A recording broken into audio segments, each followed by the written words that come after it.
Bon, ta page n'apparaît pas dans le menu, j'ai vu toutes les autres sauf la tienne. Mais c'est pas grave, on va le faire. Je vais le faire Ok, pendant que on vous est parlez. live, on est live. Ouh, Ouais, ça commence, ça commence. la rencontre dominicale. Avec quelques minutes de retard, mais ce n'est pas grave. Écoutez, ces rencontres-là, écoute, pour moi, c'est comme si chaque dimanche, comme à l'église, j'ai besoin de me ressourcer dans notre afro-descendance. C'est ça, c'est grâce à notre animatrice de la communauté qui fait la différence avec des émissions Les Talents cachés. Puis aujourd'hui, on a une émission super spéciale pour vous, Noli. Tu nous as encore concocté quelque chose d'extraordinaire, les oubliés du système. Je te passe le micro. Oui, les oubliés du système. Écoutez, cette semaine, c'était la semaine de la famille. Et puis, je trouvais comme ça, c'était important de souligner les familles, puis les oubliés. En fait, on parle beaucoup de familles, puis il y a toutes sortes de façons de parler ou toutes sortes de formes qu'on peut parler des familles. Mais il y a les familles qui vivent des situations particulières, qui ont des enfants aussi, qui ont des besoins ou des demandes particulières. Et à ce moment-là, en faisant mes recherches, je suis tombée sur Isabelle Alexandre, qui, elle est directrice de Entre parents à Montréal-Nord. C'est bien ça, Isabelle?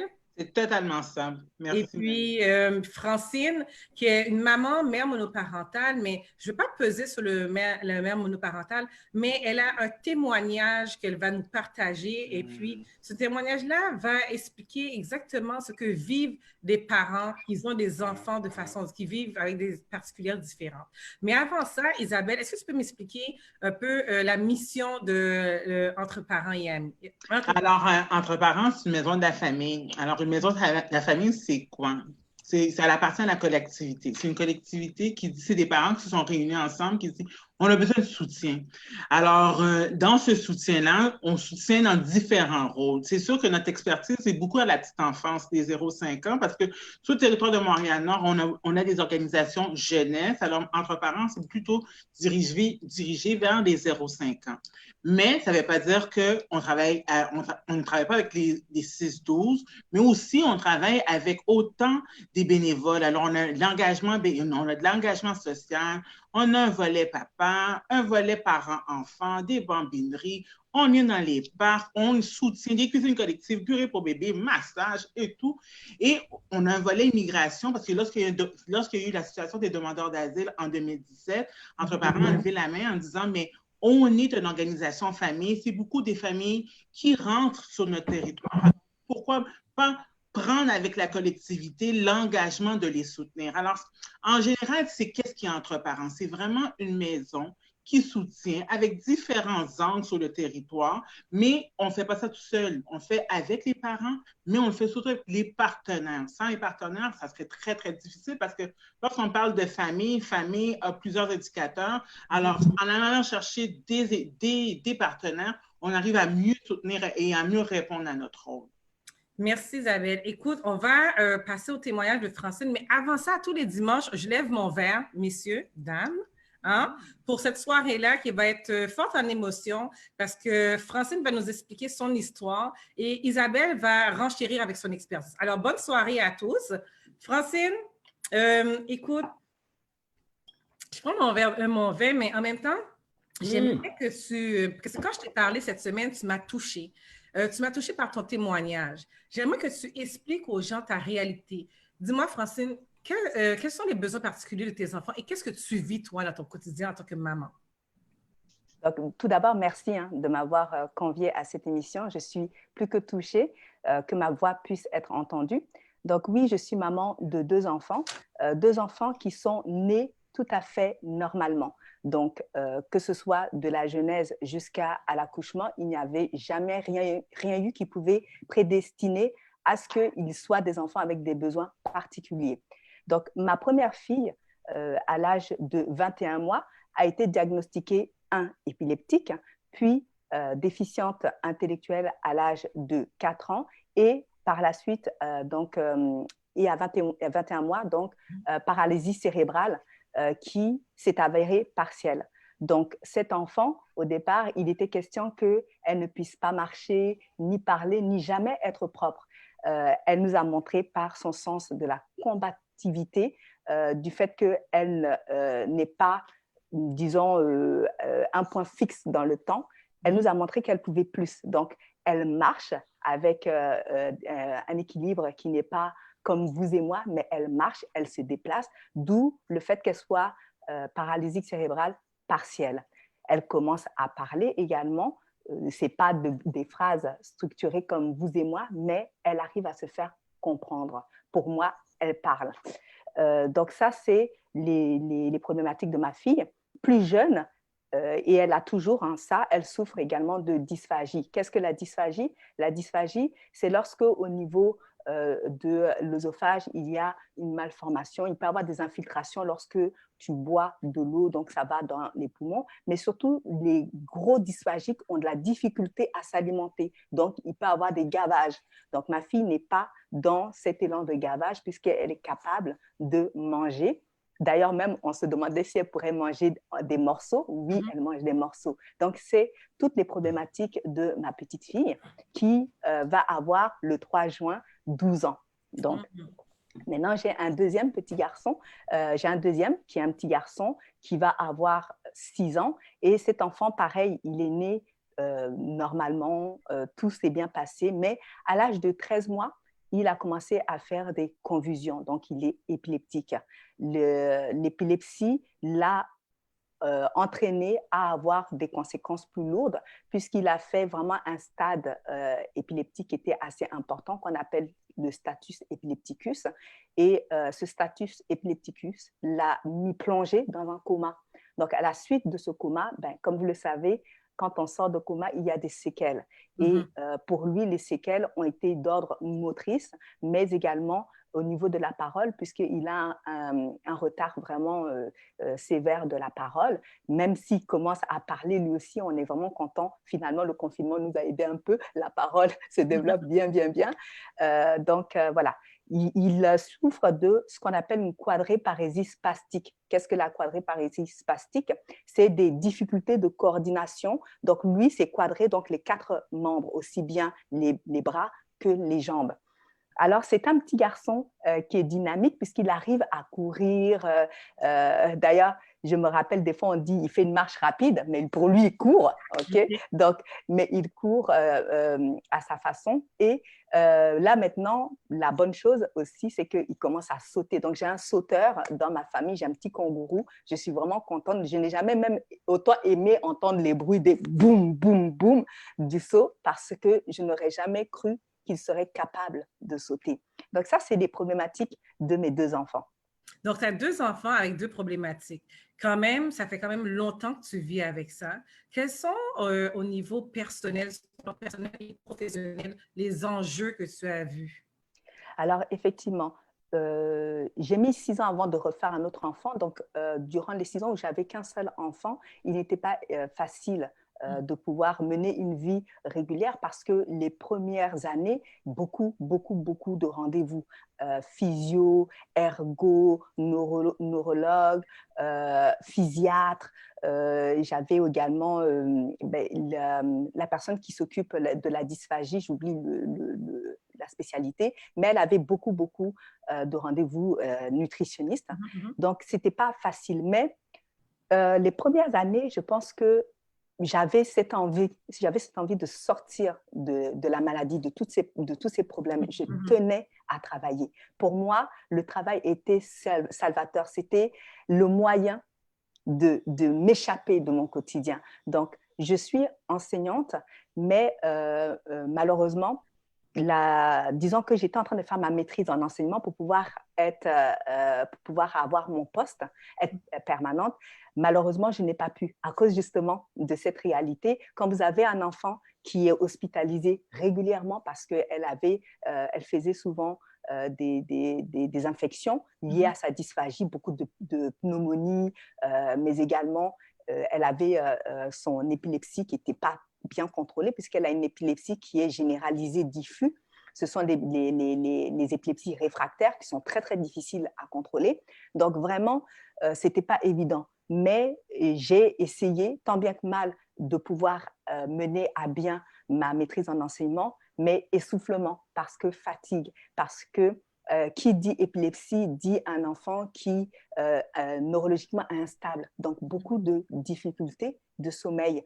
Un enfant qui va dormir finalement comme un bébé. Vous savez, les bébés qui se réveillent plusieurs fois la nuit et qui sont agités, eh ben, c'était ça que j'avais, que je continue d'avoir parce que ce n'est pas fini, on est encore dans ça. Donc, j'ai essayé tant bien que mal de m'accrocher à cette maîtrise en enseignement. Je n'ai pas réussi, j'ai dû abandonner et j'avais à l'époque l'autorisation provisoire d'enseigner. Arrivé à un moment, c'est arrivé à expiration et je ne pouvais plus continuer dedans. Donc, il a fallu essayer de au niveau professionnel, de revoir ce que je pouvais faire. Exactement. Une réorientation professionnelle. Donc, tu as 2 enfants malades. Là, maintenant, au niveau de la carrière, tu as dû laisser ta carrière professionnelle de côté pour, disons, te concentrer avec tes enfants. Est-ce que tu travailles? Est-ce que tu as un soutien financier? Comment que tu arrives pour passer au travers de chacune des étapes? Alors, je n'ai pas complètement arrêté de travailler. Je travaille en tant que travailleur autonome dans un premier temps comme enseignant en ligne. Donc, j'apprends le français aux personnes non francophones. Donc, ça, c'était important pour moi de continuer à faire ça. Et puis, il faut savoir que quand on est une famille qui vit des situations de handicap, surtout quand c'est des handicaps qui sont jugés assez sévères, on a quand même des subventions du gouvernement. Ces subventions ne sont pas assez. D'accord? On s'entend, quand on voit la charge, ce n'est pas assez, mais ça m'aide. Et puis, à côté de ça, bon, je suis monoparentale, le papa et moi sommes séparés, mais quand même, il y a la pension alimentaire du papa qui aide aussi. La chose, c'est que je ne veux pas rester là à vivre sur de petites choses parce que je vois grand pour mes enfants. Pourquoi? Quand on est parent, la première chose qu'on veut et qu'on voit, c'est l'avenir de ses enfants. Okay? Donc, se dire que demain sera meilleur pour eux. Alors, pour ceux qui ont des enfants qui n'ont pas de problématique, on peut se dire, bon, il va faire une carrière, il va aller étudier et puis il va faire une carrière. Ou bien, même s'il ne fait pas de longues études, il va faire une formation pour pouvoir avoir sa carrière. Pour nous autres qui avons des enfants avec des problématiques comme les miens, parce qu'il y a de la déficience intellectuelle derrière, modérée. Pour ma fille. Mon fils a été diagnostiqué aussi déficient intellectuel modéré. Mais jusqu'à aujourd'hui, je vais être honnête avec vous, je n'accepte pas ça. Je suis encore dans le déni. Je n'accepte pas. Je dis retard global de développement. Voilà ce que j'ai dit pour mon fils. Donc, je veux préparer l'avenir de ces enfants-là. Alors, je ne veux pas me cantonner à ce que je fais. Donc, j'ai commencé à entreprendre. Et ça a été, j'ai commencé par un salon de coiffure qui n'a pas fonctionné. Et puis ensuite, j'ai eu un partenariat avec une très bonne amie à moi. Et nous avons des produits capillaires qui s'appellent Baina. Donc, on a commencé là. Et puis, à côté de ça, là maintenant, je monte une association, Auria, pour aider les parents comme moi qui passent par des situations au quotidien très difficiles, par des portes qui se ferment et referment derrière eux, par des situations qui les marginalisent, qui les mettent en retrait, qui les isolent. Donc vraiment, je voudrais pouvoir aider ces familles à sortir de ça parce que je peux vous dire que ça a été très dur. Juste un exemple, pour faire un simple sport à son enfant. Imaginez, simple sport, que vous avez le choix de choisir ce que vous voulez que votre enfant fasse. Handball, basket, hockey, tout ce que vous voulez. Nous, on n'a pas ça. On n'a pas ça. Parce que le sport adapté, malheureusement, il n'y en a pas beaucoup. Et quand on veut s'y inscrire, ben, des fois, il n'y a pas beaucoup de place. Hein. On s'entend là aussi. Donc, on se retrouve face à ce problème-là. Je me suis battue pour que mon fils puisse faire du karaté. Et je peux vous dire, dans cette période-là, j'ai contacté 15 dojos. 15 dojos. On m'a refusé l'accès à mon enfant. 15. Ça veut dire que c'est toujours, il y a plusieurs obstacles, il y a plusieurs obstacles qui viennent. Mais tu m'as dit que tu es, pour revenir à parler de carrière et tout, tes enfants, mais en plus de ça, tu le vis seul. Le père, quel est le rôle du père dans cette situation-là que tu vis? Alors, le papa est présent, il fait, parce que, bon, à la différence de certaines familles monoparentales, je ne suis pas quand même abandonnée. Donc, le papa garde les enfants une fin de semaine sur 2. Mais le quotidien est là, où je suis quand même du lundi, une semaine sur 2, au dimanche avec les enfants, avec toutes les réalités qu'il y a autour et tout ce que je fais avec, ce n'est pas facile. La difficulté à avoir du répit, pour pouvoir, ne serait-ce qu'avoir un petit moment à moi, c'est pas évident. C'est vraiment pas évident. Il arrive même, quand je vous dis il arrive même, je suis gentille, des fois je mange même pas parce que j'ai pas le temps. Je fais 36 000 choses à la fois et j'ai des fois seulement une journée de repas, enfin un seul repas dans la journée quand ça m'arrive de manger. Mais voilà, ça, c'est des réalités. Parce que trop focusé, parce qu'il y a trop ça demande beaucoup. Donc oui, il y a l'école aussi. L'école, c'est un moment de répit. Mais pendant que les enfants sont à l'école, je ne reste pas les bras croisés. Je vaque à mes occupations. Je travaille. Je me construis pour mes projets entrepreneuriaux parce que je veux laisser quelque chose à mes enfants. Je veux laisser quelque chose à mes enfants. Je ne veux pas que mes enfants perdent leur dignité le jour où je ne serai pas là. Je ne veux pas que mes enfants soient dans le besoin le jour où je ne serai pas là. Ça, c'est très important pour moi. Tu m'en avais parlé de ça hors caméra. Tu m'avais dit, Noli, tu m'as dit, Noli, écoute, c'est quelque chose qui, pour toi, c'est un enjeu parce que tu dis, si demain matin, tu n'es pas là, tu ne vois pas l'avenir de tes enfants. Et ça m'a fait mal quand tu m'avais dit ça parce que tu as même pensé à un moment donné que, tu sais, la vie avait une fin dans ton cheminement avec tes enfants. C'est ça. C'est vraiment, je vais vous dire, je vois une psychologue qui m'aide aussi un peu à passer au travers de ça parce que encore jusqu'en 2018, pour moi, le jour où je ne me sens plus la force et qu'il faille que je meure, pour moi, j'amenais mes enfants. J'amenais mes enfants avec moi. Ça peut paraître égoïste. Ça peut être égoïste, mais non. C'est parce que je me dis, qui va s'occuper de ces enfants une fois que je ne serai plus là? Le temps que je prends pour coiffer ma fille, pour l'entretenir, tous les soins qu'elle nécessite, qui va faire ça à ma place? L'amour que je lui donne, qui va le faire? Pareil pour mon fils. Donc oui, pour moi, le jour où je me partais, j'ai amené mes enfants avec moi. Au moins, je sais qu'il n'y aurait pas de maltraitance, ils seraient en sécurité dans ma perception. Dans ma perception. Isabelle, j'imagine que tu rencontres des parents qui vivent des situations quand même comme qu'elle vit, Francine. Comment tu gères ça? Comment on est capable de sortir de toutes ces situations-là? Quelles sont les aides qu'on peut leur offrir? C'est sûr que je remercie beaucoup Francine de son témoignage. Vraiment, là, ce témoignage-là me fait écho à d'autres témoignages qu'on entend à l'organisme. Alors, c'est sûr que Francine, les enfants ont des particularités et ont des handicaps. Alors, déjà là, c'est déjà difficile pour eux juste avec ce volet-là, l'handicap en tant que tel, parce que trouver des organisations pour les soutenir davantage, c'est difficile. Avoir un répit, c'est difficile. Alors, déjà là, moi, je te félicite, Francine, et je suis contente que tu sois là, vraiment, que tu sois là, et je trouve une combattante, parce que nous, les organismes communautaires famille, on travaille avec c'est les parents. C'est les parents qui sont là. C'est eux la source de notre travail. Sans eux, on n'est pas là. Ça, c'est la première des choses. Lorsqu'on trouve des moyens, mais c'est ensemble qu'on trouve des moyens. Alors, on consulte les parents. On dit, bon, bien, qu'est-ce qui ferait l'affaire? C'est quoi le soutien que tu aurais besoin?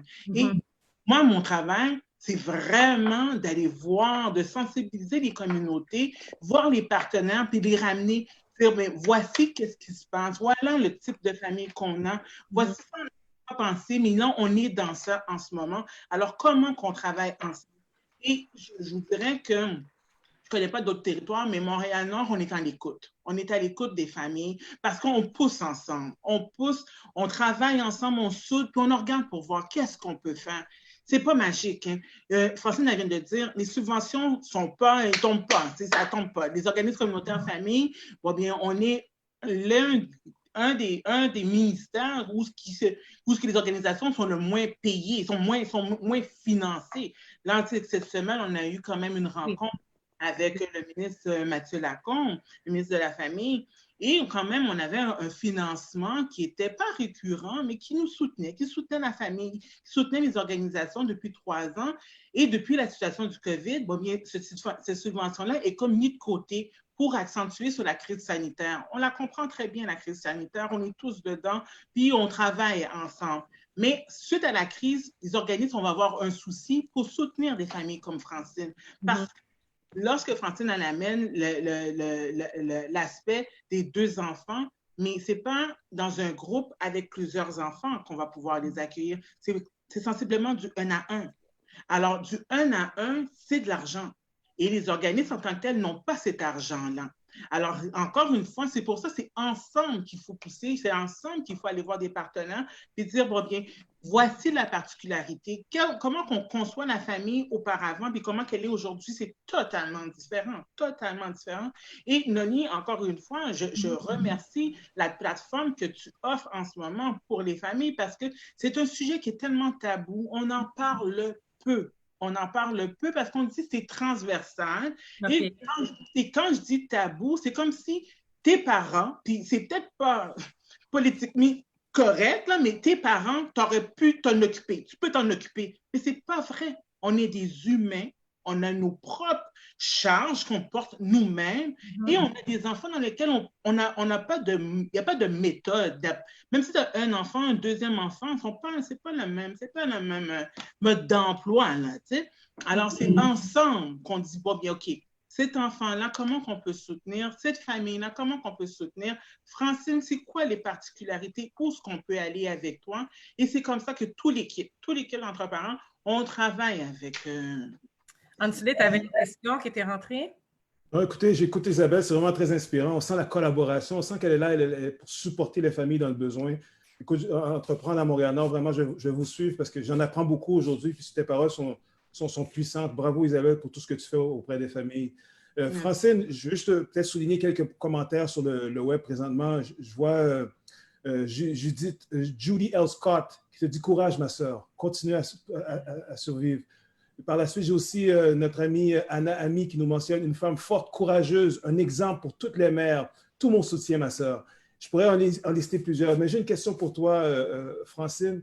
Le confinement, avec le COVID, on est près de nos enfants, puis on est attaché avec ton histoire. Parle-nous des choses positives que tu vis avec tes enfants au quotidien. Parle-nous des accomplissements, des belles choses qui se sont passées avec tes enfants dans ton quotidien. Oui, c'est ça. Les belles choses, justement, avec le confinement, c'est que la parole, par exemple, de mon petit, ça se développe à vue d'œil. Je ne sais pas si c'est parce qu'on est justement tous nous 3 ensemble et qu'on communique davantage. Parce que quand il va à la garderie, même s'il y a d'autres enfants, il y a quand même des rythmes où on a les activités. L'éducatrice n'est pas là à parler tout le temps avec l'enfant. Il doit s'occuper de plusieurs autres enfants. Donc, c'est comme si ce moment du COVID-là a réveillé ce quelque chose-là. C'est un déclic. Moi, je n'en reviens pas du vocabulaire de mon enfant, même du point de vue aussi motricité.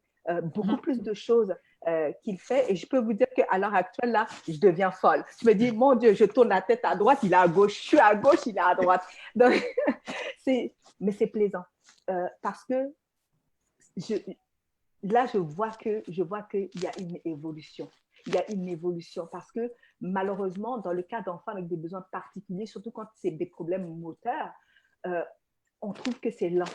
Par exemple, quelque chose qu'un enfant peut faire en l'espace de, je ne sais pas moi, 1 mois, 2 mois, mais ça peut prendre 1 an, 2 ans. Hein? Donc, un enfant de presque 6 ans qui n'apprend que maintenant à sauter, alors que ses pères, à 2 ans, déjà commencent à sauter. C'est vraiment, vous voyez, c'est long. Mais c'est gratifiant. C'est vraiment gratifiant. Quand je l'ai vu sauter pour la première fois, c'était... il saute. Mais Francine, Dis-moi, parce que tu vois, ça dit quelque chose de très important, c'est concernant les enfants, parce que tu sais, pour des parents qui ont des enfants qui n'ont pas de problématique, qui n'ont pas de problématique, c'est normal de voir un enfant qui parle, un enfant qui saute et un enfant qui joue. Mais toi, tu dis, écoute, c'est gratifiant quand ton enfant vit ça. Mais dis-moi, comment tu le vis, toi, en tant que femme, cette situation-là? Parce que, tu sais, nous, les enfants, il faut qu'on voit tout de suite, mais tu m'as dit le mot patience.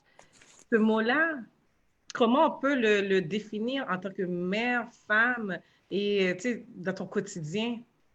Alors, la patience, dans nos cas de parents d'enfants avec des besoins particuliers, je pense qu'on le travaille. Parce que, comme vous savez, lorsque vous apprenez une problématique, il y a plusieurs stades. Donc, le premier stade qui est toujours le déni, c'est de se dire non, mon enfant, tout va bien. Alors, non, dans la tête, on se dit l'enfant, tout va bien, mais à cet âge, il est supposé faire ça, il est supposé faire ci, et il ne le fait pas. Ça, on se met une pression. Par exemple, moi, je me suis mise une pression qui a fait que quand on m'a dit que votre enfant n'aurait jamais une marche, j'ai tout fait pour que ma fille marche. Quitte à la faire marcher des heures et des heures sur la pelouse parce qu'on dit que le gazon n'étant pas, comment on appelle ça là, égal, donc ça aide à la marche. Je la faisais marcher, je lui tenais la main, je la faisais marcher. Elle n'avait pas les réflexes de protection. On allait dans un parc, on était sur des buts et puis on se faisait rouler tous les deux pour qu'elle puisse, toutes les deux pour qu'elle puisse avoir ces réflexes de protection. Donc, oui, j'ai dit non, non, tu vas finir par le faire. Mais j'entends beaucoup de choses que toi, tu as fait. Donc, tu as de ton initiative parce que tu as décidé de faire autre que la médecine. Mais si tu avais décidé d'écouter seulement ce que les spécialistes avaient dit pour ton enfant, est-ce que tu penses que ton enfant aurait eu cette évolution-là aujourd'hui? Bonne question. Je ne pense pas parce que finalement, je me dis, la foi qu'un parent a vis-à-vis de son enfant, ça le porte. Tu as confiance en ton enfant, il va te le rendre. Il va vraiment te le rendre. Et elle nous l'a rendu. Elle nous l'a rendu. Moi, aujourd'hui, je suis fière de ma princesse. Vraiment. Je suis très fière. Je comprends tellement. Oh, Puis tu m'as parlé aussi de ton fils. Tu m'as dit que ton fils, jusqu'à présent, tu n'acceptes pas sa différence. Pourquoi que tu n'acceptes pas sa différence, mais tu sais qu'il est différent? Je n'accepte pas sa différence parce que cet enfant était l'enfant salvateur, entre guillemets. Cet enfant, je l'ai eu parce que je me suis dit, le jour où moi, je ne suis plus sur cette terre, il va aider sa sœur. Cet enfant va aider sa sœur. Il va s'occuper de sa sœur. Et de voir que lui aussi nécessite une aide, c'est difficile parce que ça fait 2 enfants qui ne vont pas pouvoir faire les choses d'eux-mêmes et qui vont dépendre de quelqu'un. C'est difficile. C'est difficile. Très. Est-ce que tu as du soutien de la famille? Est-ce que tu as du soutien d'aide externe? Parce que j'imagine qu'il y a des supports pour ça. Alors, le soutien de la famille, je l'ai par téléphone parce que je n'ai pas ma famille ici qui m'entoure. J'ai des amis, mais quand on est dans des situations de famille de handicap, les relations amicales, on a tendance à ne pas aller trop les chercher. Pourquoi? Parce qu'on ne veut pas être une charge. Il y a la fierté qui est là aussi, qui est de se dire, je ne veux pas qu'on me voie dans toute ma faiblesse. Non, on veut donner l'impression qu'on gère tout correctement. Donc, on ne va pas chercher le support d'amis comme on devrait le faire. Francine, tu sais que tu peux tomber. Je ne suis pas psychologue, mais ne pas demander de l'aide, c'est aussi, tu peux te freiner sur certaines choses. Oui, effectivement, puisque par exemple, moi, dans ça, je souffre de dépression. Et ma dépression à moi, c'est de l'hyperactivité. Je ne dors pas beaucoup, il faut que je sois toujours en action. Je suis une fourmi, toujours. Donc oui, on peut tomber. Mais je pense que dans le moment où on est dans cette situation, on se dit non, il ne faut pas que je tombe. Si je tombe, il n'y a personne pour aider les enfants. Donc, on se forge une carapace, on se forge une armure où on donne l'impression que tout va bien, qu'on est fort. Mais c'est faux. Dans la tête, ça ne va pas. Dans le cœur, ça ne va pas. Tu es capable de l'exprimer.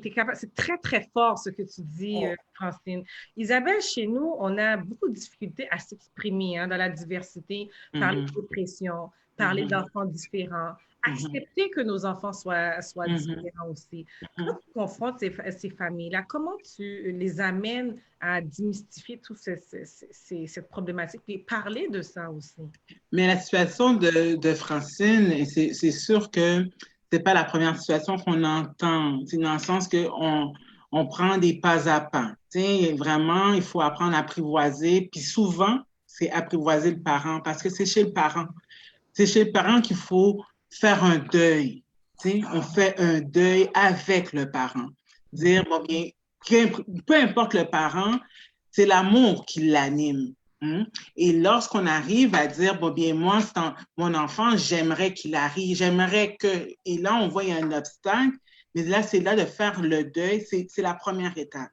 C'est d'accompagner le parent dans ça et après ça, de trouver des outils. Mais c'est pour ça que le partenariat est important parce que pendant qu'on s'occupe des parents, et surtout dans ces situations-là, c'est maman, surtout lorsqu'on s'occupe de maman, et que le reste de la communauté s'occupe de l'enfant et collectivement, tout est systémique. Alors, au moment où on amène tout ça ensemble, là, on arrive à créer un milieu qui est favorable pour eux. Mais c'est tout un système. Il faut arriver à frapper la porte. Puis, il faut se dire, on a un ego aussi, dire qu'on n'est pas capable aussi. Qu'est-ce que l'un va dire, la voisine et l'autre. Tout le monde parle, et on connaît comment ça fonctionne. Alors, c'est difficile pour les gens de dire « j'ouvre la porte ». Moi, je le dis souvent, au moment que quelqu'un ouvre une porte et dit « j'ai besoin d'aide », tu viens. Pour moi, c'est un acte, tu es un héros. Un héros, je le dis tout le temps, on prend le temps avec le parent pour l'entendre dans qu'est-ce qu'il vit. Et la situation de Francine, on la retrouve sur différentes plateformes parce que autant ça sera des parents québécois qui sont ici, mais qui sont seuls. On sait que l'isolement tue ici. C'est la première carence qu'on a, l'isolement. Mais Francine l'a mentionné, elle s'est isolée. Elle ne veut pas demander de l'aide. Totalement. Alors, c'est là où il faut arriver à briser l'isolement. Et les réseaux d'entraide entre parents, c'est lorsque les parents sont ensemble, qui parlent de leur situation, puis je pourrais même dire que les papas, parce que moi-même, des fois, je me suis assise avec un groupe de papas, puis je me suis sentie comme l'intrus, comme « qu'est-ce que tu fais là, là? On parle entre hommes, là? Ah ouais, va-t'en. » Alors vraiment, là... Fierté masculine. Oui.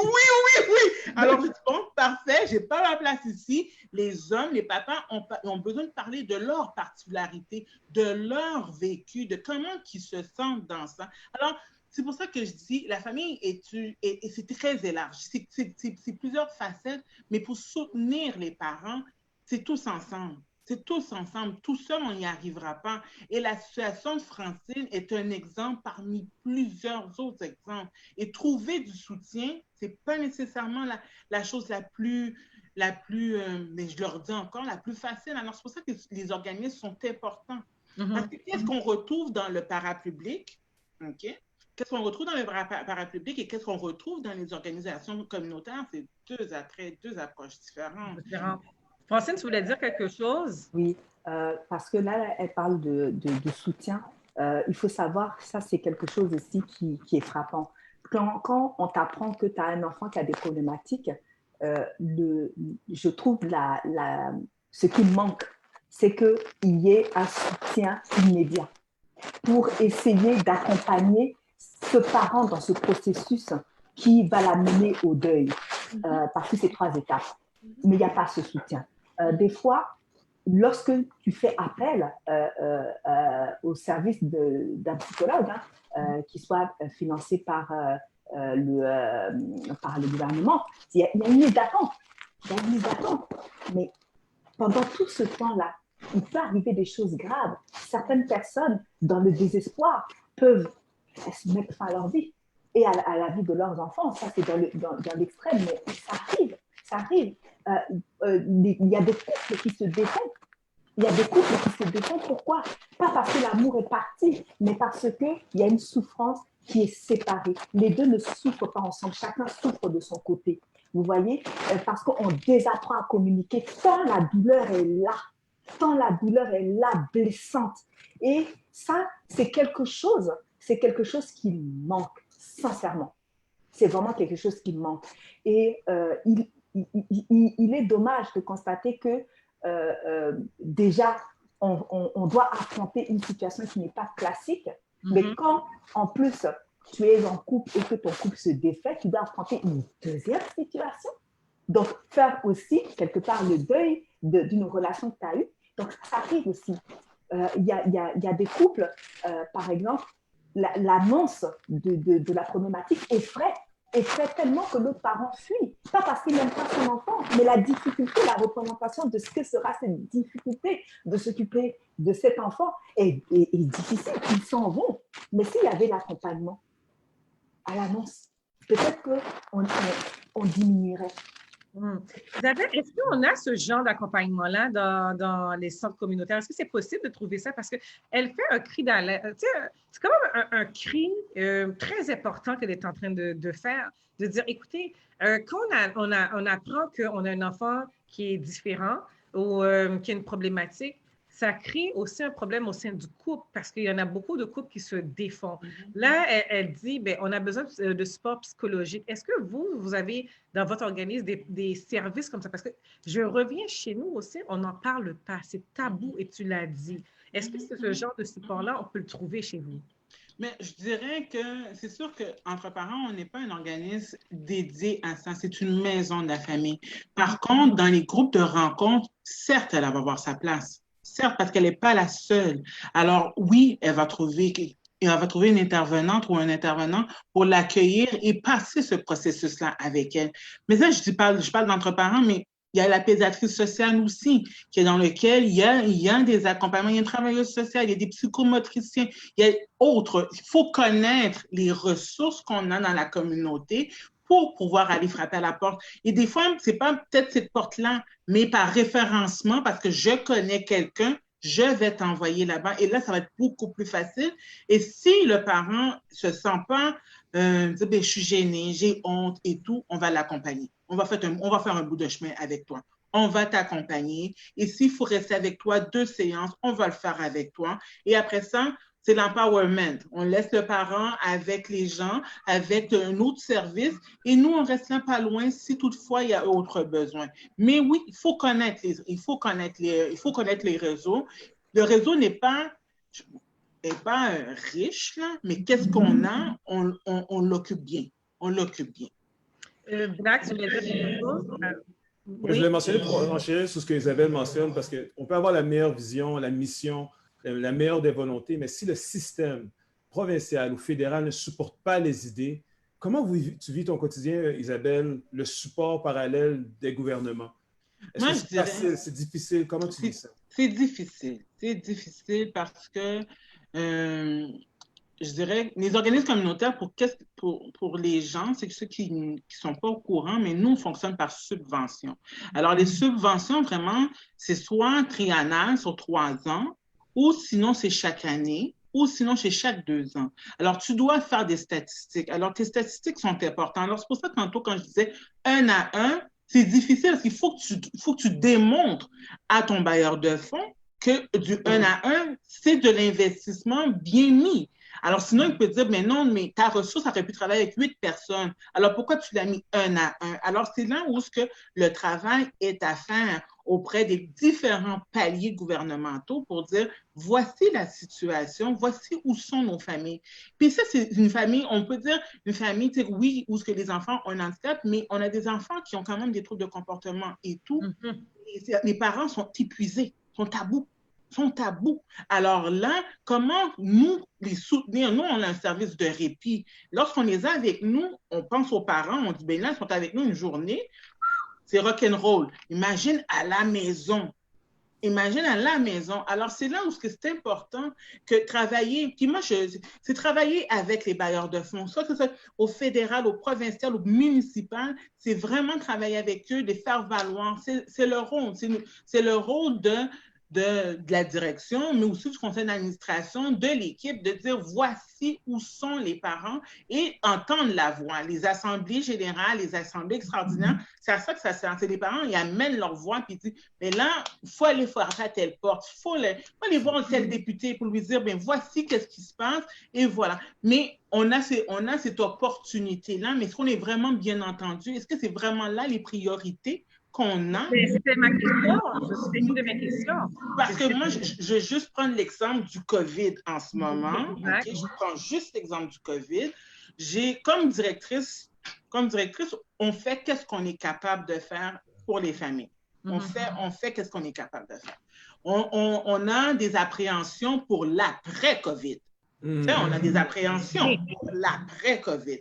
Mais dans l'espace, présentement, dans la situation du COVID, il faut se rappeler qu'au Québec, le taux d'analphabétisation est quand même élevé. Lorsqu'on dit aux parents de dire, OK, là, les enfants sont à la maison, soutenez-les dans leur démarche. Qui a un ordinateur? Qui a une tablette? Qui a Internet? Qui a ça?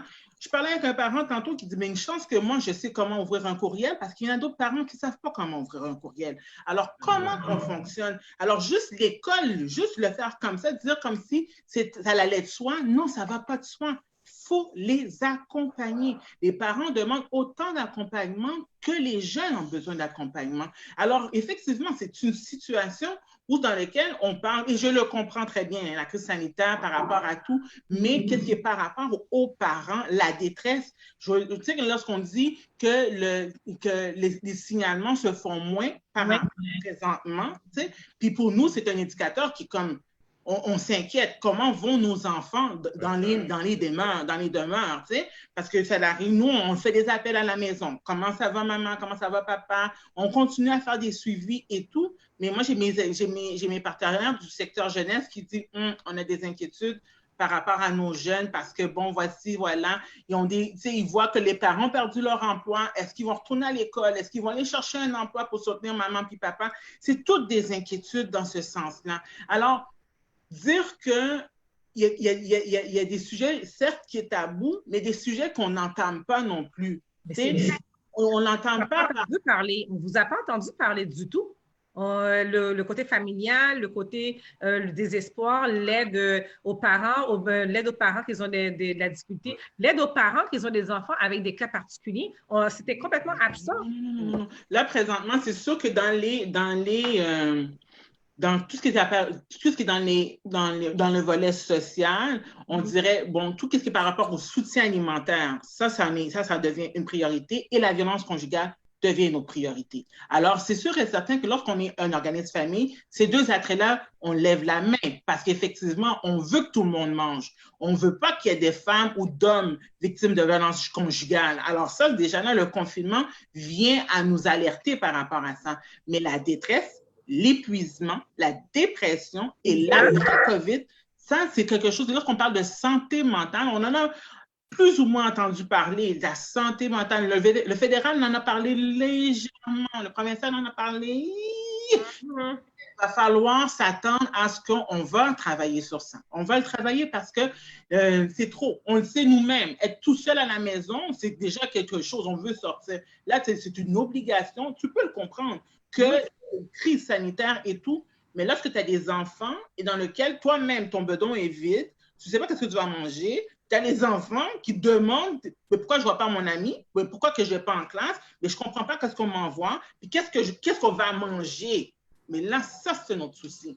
Alors, effectivement, il y a plusieurs attraits il y a plusieurs facteurs dans lesquels on n'aborde pas, mais moi, je prédis avec mon équipe que l'après-COVID va être difficile. Va être difficile pour les familles. Francine, tu voulais rajouter quelque chose? Oui, tout à l'heure, il y a vraiment un point que tu as abordé. C'est, moi, j'appelle ça l'invisibilité. Les familles qui vivent des situations de handicap sont invisibles, tout simplement. Donc, lorsqu'il y a des situations de crise, on va mettre en avant les choses classiques. Les aînés, les personnes sans abri, voilà. Mais les familles qui vivent des situations de handicap, c'est comme si on les cache. Comme si ils ont une réalité qui va de toute façon se résorber toute seule. Et ça a été ma grande révolte. J'étais très fâchée. Quand j'ai eu la travailleuse sociale et que je lui ai parlé, j'ai dit, je trouve inadmissible que le gouvernement parle de structures à mettre en place, parle de tous les cas, sauf les cas des familles qui vivent des situations de handicap. Comme si nous, on passe au travers de ça. Cette invisibilité est insultante parce que moi, je suis la seule avec les 2 enfants à la maison. Il n'y a plus de courses alimentaires à faire. Tu appelles IGA, tu appelles Métro. On te dit, il faut 3 semaines pour qu'on te livre la nourriture. OK. J'ai un parent avec des enfants qui ont des besoins particuliers. Le gouvernement aurait dû essayer de mettre quelque chose en place en se disant, les personnes qui vivent des situations un peu, qui ont du mal à se déplacer, ces personnes doivent être prioritaires dans les livraisons. Je suis désolée, trouver des solutions pour ne pas qu'on attende 3 semaines au même titre que tout le monde. C'est pas possible. Quand vous avez une personne qui a une mobilité réduite, qui ne peut pas se déplacer pour aller faire les courses, ou que la famille, parce que on s'occupe de ces personnes-là, on ne peut plus les laisser seules. On ne peut pas les amener avec nous. C'est compliqué. C'est compliqué. Et moi, j'étais vraiment révoltée. J'ai trouvé qu'on ne nous a pas mis en avant. On nous a encore une fois de plus cachés comme si c'était encore tabou. Isabelle, qu'est-ce qu'on peut faire, mon Dieu? Parce qu'elle a soulevé quand même des points importants. Si vous voulez apporter un point par rapport à ça, tu sais, je veux dire, le répit, elle a besoin d'aller faire l'épicerie, elle est toute seule. Comment on fait pour passer au travers de ça? Mais moi, je te dirais, c'est pour ça que j'ai levé le doigt, c'est que lorsqu'il y a présentement dans la situation du COVID, c'est une personne dans les supermarchés. Alors, une famille monoparentale avec 5 enfants, tu fais quoi? Tu mets les enfants où? Qui va faire le marché? Et le parent est seul. Alors, si je laisse l'enfant seul à la maison, j'ai une voisine qui probablement va appeler pour signaler, pour dire que je laisse les enfants seuls. Alors, un petit peu la dynamique. Oui, mais c'est la dynamique que Francine peut avoir à vivre. Alors là, présentement, la direction de la santé publique, cette semaine, a envoyé une note à tous les marchands pour leur demander d'accepter les enfants. Alors ça, c'est une directive de la santé publique qui a demandé parce qu'effectivement, autant les organisations familles que autres ont amené ça à la santé publique, mais ça ne répond pas nécessairement aux besoins de Francine, parce que Francine, elle a un facteur, un indicateur de plus, l'handicap des enfants. Alors, effectivement, lorsqu'elle mentionne que ça prend 2 ou 3 semaines pour que l'épicerie vienne, c'est des ressources autour. Moi, c'est la première des choses que je pourrais dire à Francine, c'est de regarder les ressources. Si je regarde Montréal-Nord, il y a des organismes qui vont livrer, qui vont faire l'épicerie pour la famille, puis qui vont livrer à la maison. Alors, c'est pour ça que je dis, on est quand même un territoire, tu sais, tout le monde veut parler Montréal-Nord en mal. Moi, ça fait plus que 20 ans que je travaille à Montréal-Nord et je suis attachée à Montréal-Nord. Mais les gens, vraiment, j'appelle une collègue, elle va regarder avec des bénévoles, les bénévoles vont aller faire l'épicerie et tout, et ils vont ramener à la famille. Alors, on trouve des moyens de cette façon-là. Alors, c'est pour ça que je dis la collaboration, le partenariat est important. Et Francine, tout dépend du territoire. Je ne sais pas le territoire dans lequel elle travaille, mais il y a des organisations familles. Tu frappes à une porte d'une organisation famille. Il y a des centres d'action bénévoles. Tu frappes à une porte de ça. Ce n'est pas nécessairement une organisation qui porte le mandat pour des personnes qui ont des handicaps ou que des enfants qui ont un handicap. C'est transversal. C'est plate à dire, mais c'est qu'est-ce qu'on amène. Et notre mission, la mission de chaque, c'est de soutenir l'individu. Alors, au moment que tu feras un centre d'action bénévole, que tu sors une maison de la famille, peu importe, ils vont trouver une façon pour soutenir. C'est ça notre mandat. C'est notre mandat. Notre mandat actuel. Mais maintenant, on est dans la période de COVID présentement. Oui. Est-ce que ces services-là ont été interrompus pendant cette période-là ou ça a été continu? Ah, Noli, on s'est transformé. Okay? Alors, c'est là où ce que je dis, où sont les gens? Nous sommes là. Parce que présentement, on ne faisait pas l'épicerie pour les gens, on fait l'épicerie pour les gens. On ne cuisinait pas pour les gens, on cuisine. Alors, il y a des bénévoles qui viennent, qui disent, nous, on veut cuisiner pour les familles, on envoie ça, on livre à la maison. Entre parents, on a des sacs, ça va bien aller. Alors, on met des couches, du lait, des purées, on envoie ça. Ce n'est pas des choses qu'on faisait auparavant. Oh non, non, non, non, non. Vous êtes transformés. On l'a transformé. Toutes les organisations ont adapté leurs services aux besoins de la population. Nice. C'est une chance. Francine, tu voulais rajouter? Oui, tout à l'heure, tu as dit les ressources, Isabelle, effectivement. Mais il y a un problème, par exemple, que j'avais noté, c'est que quand la COVID est arrivée et que c'était la pagaille autour du monde, on ne savait plus si on peut livrer, qui peut aller. Les 2 premières semaines, sincèrement, c'était fou. Oui. Moi, c'est vraiment au terme de la 2e semaine que la travail social... Attention à ton micro. Oui. On te perd. Là, c'est mieux. C'est mieux. Yeah. Donc, c'est vraiment au terme de la 2e semaine que la travailleuse sociale m'a appelée pour parler de mes besoins. Et là, j'ai crié en colère. J'ai dit, mais c'est pas possible qu'on soit en période de difficulté et qu'on ne trouve pas de solution pour nous. Je ne peux pas faire des courses alimentaires. On fait quoi? Oui, on a 2 organismes dans l'ouest de Montréal qui font des livraisons maintenant, au terme de 2 semaines. Mais donc là, depuis, je reçois l'alimentation, on me fait la livraison et heureusement, parce que c'était l'enfer. C'était l'enfer de ça. Je vais être honnête avec vous. J'ai laissé les enfants une fois pour aller faire les courses parce qu'il n'y avait plus rien. On va faire comment? Ça, mais c'est ça, il faut s'alimenter. Et la panique, le cœur qui bat, on s'imagine beaucoup de choses, on se dépêche et puis on voit la longue file, oh my God, qui n'en finit pas. Donc, c'était ça. Les 2 premières semaines, c'était l'enfer. Mais moi, je pourrais répondre à ça, puis je parle au nom de toutes les organisations. La pandémie a pris tout le monde au dépourvu. Le 13 mars, lorsqu'ils nous ont dit « vous fermez », mais vous fermez pourquoi et qu'est-ce qui se passe?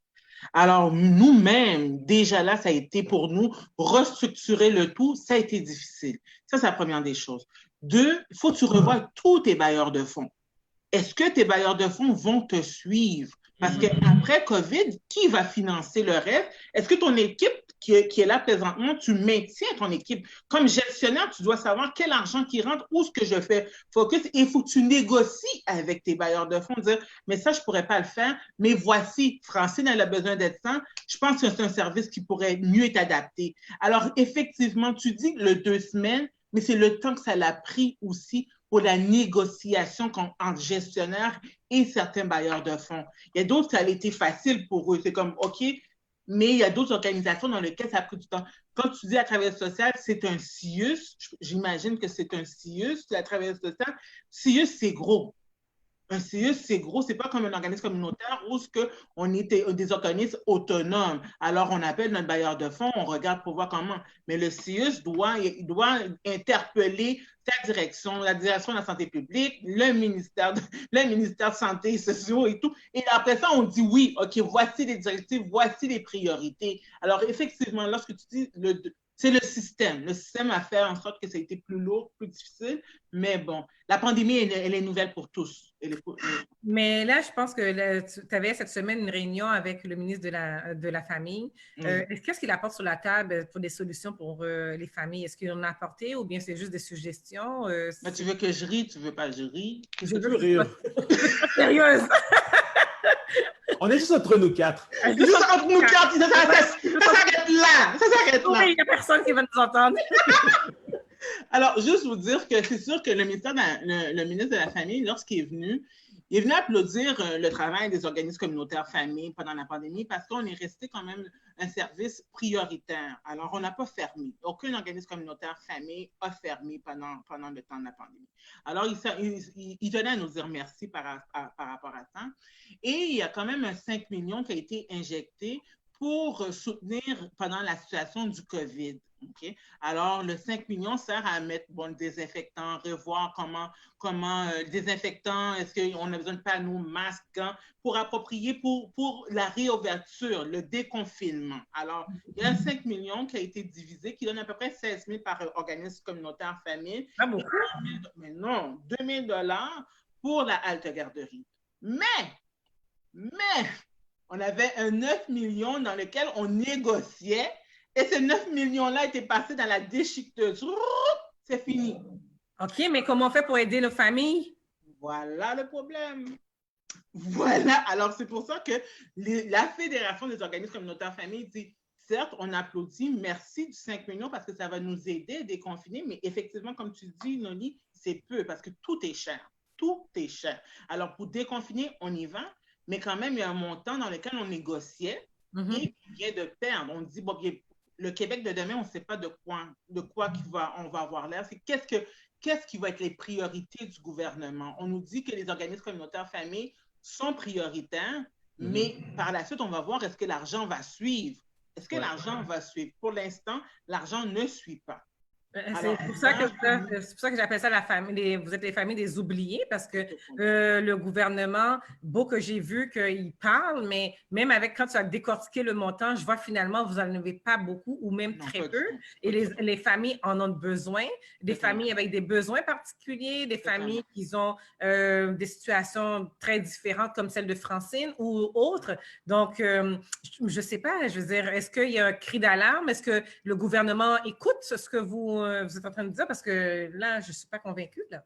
Mais là, présentement, je te dirais que c'est vraiment la Fédération des organismes communautaires familles qui négocie avec le gouvernement présentement. Mais nous, comme membres de la Fédération et du regroupement aussi des organismes communautaires familles de Montréal, on interpelle autant nos députés locaux que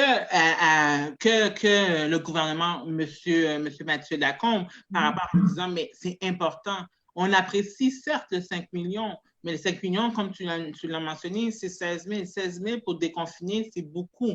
Et je ne mentirais pas que nous, sans ce montant-là, on est obligé de couper des heures et couper des postes. Alors, les besoins vont être émergents, mais on va diminuer la qualité du travail qu'on fait. Alors, est-ce que ça tient la route? Encore une fois, comme tu dis bien, c'est les oubliés. On va investir tout partout, mais la jeunesse, c'est les parents. C'est pas nous, les intervenants. C'est pas nous, les directions. C'est pas nous. C'est les parents qu'il faut soutenir. C'est dans les ménages qu'il faut aller. C'est eux. C'est avec eux qu'il faut soutenir parce que si le parent ne va pas, l'enfant n'ira pas. Peu importe, on aurait bien beau investir l'argent où ce qu'on voudra auprès de la jeunesse, mais si le parent ne va pas bien, si le parent, c'est lui qui a le dernier mot, s'il dit non, mais il n'y a rien qui fonctionne et c'est de l'argent qui vient de tomber. Alors, c'est avec le parent qu'il faut travailler. Il faut écouter qu'est-ce que le parent a de besoin. Francine, qu'est-ce que tu as de besoin? On amène ça où? On va voir nos partenaires ensemble, puis on amène cette cause. Ce n'est pas une cause qui doit être personnelle, elle doit être collective. Elle doit être collective. Et comme ça, on devient plus fort. Parce que sinon, on n'y arrivera pas. On n'y arrivera pas. Ah, mon Dieu. J'ai l'impression, Noli, que quand Isabelle est sur la table de discussion, là, ça se passe bien. Là. Est-ce que, écoute, le temps file, on est presque rendu à la dernière minute de l'émission. Écoute, déjà. Il fait partout. Des émissions, tout le monde me demande un partout dans chacune des émissions. Black, dis-moi, est-ce qu'il y a des messages, des personnes qui ont posé des questions? Je sais qu'il y a des commentaires qui sont rentrés au fur et à mesure. Oui, il y a beaucoup de commentaires qui sont rentrés. Il n'y a pas nécessairement beaucoup de questions, mais beaucoup de commentaires qui appuyaient ce que Isabelle mentionnait. Il y a une personne qui a mentionné le service de répit, qui trouvait que c'était une excellente idée, Isabelle. Donc, ça, je l'ai vu énormément. Pour Francine, écoute, une pluie de support, une pluie d'approbation, une pluie de support par rapport à ce que tu vis avec tes enfants. Continue dans ta comment dirais-je, je cherche le mot là, dans ta continuité ou bien, je sais, dans ma lignée. Oui. Excellent. Mais en gros, ce que je vis vraiment, c'est que les gens vivent des similitudes au niveau de leur réalité. De fait d'être monoparental, de fait l'épicerie, ça fait reluer énormément les réseaux sociaux. Le fait que j'ai 5 enfants, j'ai 4 enfants, 3 enfants, qu'est-ce que je fais quand je vais aller chercher ma nourriture? Mais Isabelle, tu l'as tellement bien ramené du fait qu'il y a des services disponibles, il faut juste lever la main et on va trouver une solution. En général, je vois vraiment que les gens supportent ce que vous nous mentionnez ce soir. Écoutez, on est rendu à un mois de la fin, les filles. Je sais qu'on aurait pu parler longtemps et longtemps et longtemps, mais avant de quitter, Isabelle, je voulais que tu parles un peu de ton organisation, puis le support que tu donnes présentement, ce qui était avant et maintenant et dans le futur, avant de quitter. Et puis après, on va Francine. Alors, mais là, présentement, entre parents, c'est sûr que les locaux en tant que tels sont fermés, mais ils ne sont pas totalement fermés parce que lorsqu'il y a des besoins, l'équipe est là et comme je donne l'exemple, il y a une bénévole sur Facebook qui a mentionné, moi, je veux redonner à la communauté. Alors, elle vient à Entre parents, elle prépare des repas chauds, on livre à la maison. Alors, au moins, ça donne un petit baume, ça donne un petit cadeau, un petit clin d'œil à la famille dans ce sens-là. Sinon, il y a des Zooms comme présentement. Alors, il y a des intervenants qui font venir des conférenciers, que ce soit pour la détresse, la persévérance scolaire, pour faire de l'animation sur la page Facebook d'Entre parents. Il y a des animations live, les intervenants sont là. On veut garder contact avec nos familles. C'est important pour nous. On ne veut pas qu'ils restent dans l'isolement. C'est pas la solution. Alors, tout ce qu'on faisait, mettons comme on faisait massage pour bébé et tout, on sait que tout présentement est sans contact, mais on cherche des façons. On cherche des façons pour les familles qui ont l'opportunité, j'ai bien dit, qui ont l'opportunité d'avoir un ordinateur, avoir l'Internet. Déjà là, ça facilite le lien. Ceux qui ne peuvent pas, mais on envoie à la maison. T'sais, on garde contact au téléphone, on les appelle, on envoie à la maison, que ce soit des couches, peu importe. Puis la communauté, sincèrement, répond. T'sais. Moi, je pourrais dire, je peux témoigner que j'ai mis sur ma page Facebook, j'ai fait une entrevue avec le Guide de Montréal-Nord et là, les dons sont arrivés pour les familles entre parents. C'est comme poussettes, des bassinettes, des couches là, on en a plein l'organisme. Alors, c'est ça, c'est ensemble. Moi, c'est quelque chose que je crois. On ne peut pas le faire seul. Alors, moi, c'est mon cri du cœur. C'est continuons à travailler ensemble, continuons à soutenir les familles. Puis, il n'y a pas personne qui a la solution seule. Non. Donc, si on veut, donc je veux dire, là, c'est sûr que le gouvernement vous donne un peu de subventions, très peu. Alors maintenant, si les gens qui nous écoutent veulent mettre de sous, de quels moyens ils peuvent investir entre parents? Mais peu importe la façon. Alors, si la personne elle veut envoyer un don, que ce soit un don monétaire, alors elle va recevoir un reçu de charité dans lequel elle peut mettre dans ses impôts. Il n'y a pas de souci par rapport à ça. L'équipe va le recevoir, je vais le recevoir et je vais dire un grand merci. Ou sinon, ils peuvent envoyer des denrées. Il y a des gens qui envoient des denrées, qui envoient des vêtements, qui envoient des poussettes, qui envoient qu'est-ce qu'ils ont pour la petite, parce que nous, vraiment, c'est la petite enfance. Et la littératie, c'est quelque chose qu'on croit beaucoup. Alors, on reçoit des livres. Alors, ça, déjà là, envoyer des livres dans les demeures des familles, ça aussi, parce qu'il y a une intervenante qui prend le temps de lire aussi par Zoom avec les familles et voir qu'on garde ça, parce qu'on veut qu'en septembre, on se souhaite que les enfants retournent à l'école, que tout reprenne. On dit à la normale, alors au moins qu'il n'y ait pas d'acquis disparu. Mais Isabelle, ça apporte un petit point avant de quitter, parce que je sais que le temps passe. On a parlé de plusieurs types de parents, mais des parents qui ont besoin de soutien scolaire pour l'éducation de leurs enfants. Et si ce n'est pas ta page Zoom, qu'est-ce qu'ils font pour... c'est quoi les autres alternatives qu'on peut leur offrir? Là, Noli, tu poses une question là, qui n'était pas nécessaire à cette heure-là, tu comprends? Mais c'est important parce qu'on a annoncé qu'il n'y a pas d'école. Fait que là, l'éducation est très importante. Il faut les soutenir, ces beaux enfants-là. Comme je te dis, Noli, OK, entre parents, c'est pas nous. C'est pas nous qui allons le faire, mais on a beaucoup d'acteurs jeunesse. On a la Maison des jeunes d'ouverture. C'est une maison dans laquelle tu fais déjà l'aide aux devoirs. Alors, tu appelles la direction là-bas, tu lui expliques la situation, elle va trouver. Ils vont trouver. On ne laisse pas de chaises vides. On ne laisse pas de chaises vides. Alors, au moment qu'on le sait, on va trouver un partenaire sur le milieu pour le faire. Donc, s'il passe par vous, vous êtes sûr d'aller trouver une solution pour le parent. Oui, c'est sûr. Francine, écoute, on est rendu, mon Dieu, à la fin pratiquement. Le mot de la fête t'appartient, Francine. Dis-moi, parle de ton organisation et puis aussi de tes enfants, parce que je souhaite que tes enfants grandissent en santé. C'est ce qu'on veut, tous les parents. et aussi que toi, tu ailles très bien, tu ailles mieux aussi, et surtout que tu gardes cette énergie-là que tu nous as transmise dans ton témoignage, parce que c'est important. Il y a du monde qui a en dépression, qui peut faire des actes, mais toi, tu as décidé de te battre pour la vie. Et non seulement ça, tu as décidé aussi de prendre tes enfants. Tu n'as pas décidé de dire je pars avec mes enfants, mais plutôt je me bats avec mes enfants. Et d'où vient ton organisation? Alors oui, tout à l'heure, Isabelle l'a dit, c'est ensemble qu'on bâtit ce monde-là.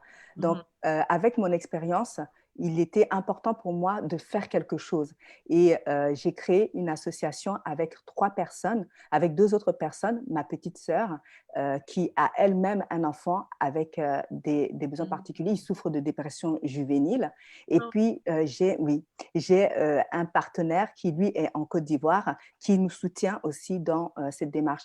Donc, au vu de tout ce que j'ai pu rencontrer, les difficultés à intégrer quelques associations parce que mes enfants ne répondaient pas par rapport à leurs critères, par rapport à leur spécificité aux critères, j'ai décidé de créer une association qui sera non exclusive. Et dans cette association, j'ai vraiment 3 axes sur lesquels je veux mettre l'accent. C'est le soutien. Donc, avoir des partenaires qui vont pouvoir nous aider à offrir du soutien psychologique à ces familles.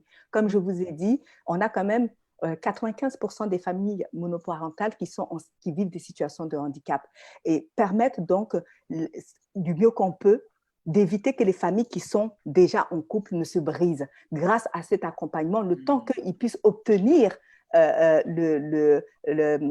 psychologue de l'État qui va les suivre parce que c'est une liste d'attente. Donc, vraiment le soutien psychologique. On a l'autre pendant qui est le répit, comme Isabelle, mais l'éducation. Donc, Isabelle l'a mentionné, elle travaille avec des partenaires. Moi, parce que je suis enseignante dans le cœur, pour moi, il est inadmissible que des enfants qui, à cause de leur état, soient en échec scolaire. Il faut savoir qu'on a 50% des enfants qui vivent des situations de handicap qui sont en échec scolaire, qu'ils soient épileptiques, asthmatiques, qu'ils souffrent de n'importe diabète, parce qu'ils ont des rendez-vous, ils ont des suivis qui font qu'ils manquent beaucoup l'école. Donc, leur permettre, grâce à des tutorats orchestrés par des enseignants. Je ne veux pas quelqu'un qui est là, qui n'a pas de brevet ni rien. Non, il faut qu'il y ait un brevet pour pouvoir leur permettre de garder ce rythme-là et de ne pas décrocher scolairement parlant. Je n'en veux pas. Donc, ça, c'est le deuxième pendant. Maintenant, on a le troisième. Là, c'est offrir des dons, que ce soit en vêtements, des jouets, mais également permettre permettre aux familles qui veulent se financer une chaise roulante pour leurs enfants de leur choix. Pas le bas de gamme que le gouvernement leur offre, mais on peut vouloir le meilleur pour son enfant. La dignité. La dignité. La dignité. Donc, pouvoir les aider à obtenir la chaise qu'ils veulent pour leur enfant. Et c'est vraiment tout ce qui va être matériel médicalisé, que ce soit lit orthopédique, que ce soit chaise roulante, déambulateur, n'importe quoi, de pouvoir les aider à obtenir le meilleur pour leur enfant. Donc, c'est ça, Ouria. Et on a besoin de actifs, on a besoin de partenaires. Venez à nous, on va construire quelque chose de beau. Et Isabelle, je ne te lâche pas. On ne se lâche pas. Merci pour tout. Merci à vous deux. Vraiment, vous avez fait un très beau moment d'émission aussi, parce que c'est un sujet tabou, les oubliés, les familles oubliées. Vous avez très bien exprimé les problématiques, les enjeux que vous vivez. Et merci beaucoup. Alors, je prends le temps aussi de remercier tous les auditeurs qui nous écoutent, ceux qui me suivent toutes les semaines, qui m'envoient des questions. Je vous remercie. Antilé, je te remercie pour ton travail, ton excellent travail. Et bien sûr, je remercie mes 2 sœurs, Michel et Edelyne, et ma mère qui me supportent tout le temps, parce que c'est eux autres qui m'organisent sur bien des affaires. Fait que je ne peux pas arriver toute seule. C'est vrai, je ne peux pas arriver toute seule sans elle. Alors, une famille, on est unis. Je vous remercie. Isabelle, c'est sûr qu'on se reparle. Francine, c'est sûr qu'on va se croiser. Puis Black, on se voit la semaine prochaine sur un autre sujet. Toujours au rendez-vous. Merci pour cette belle plateforme-là. C'est tous les dimanches soirs à 7h.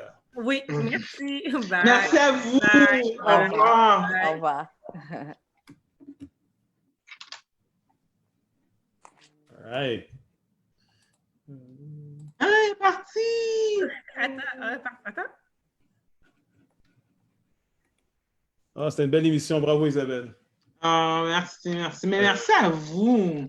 Aïe, ça fait du bien. Ça m'a fait du bien ce soir, cette émission-là. Pour de Je vais la vrai. réécouter plus tard. Ciao.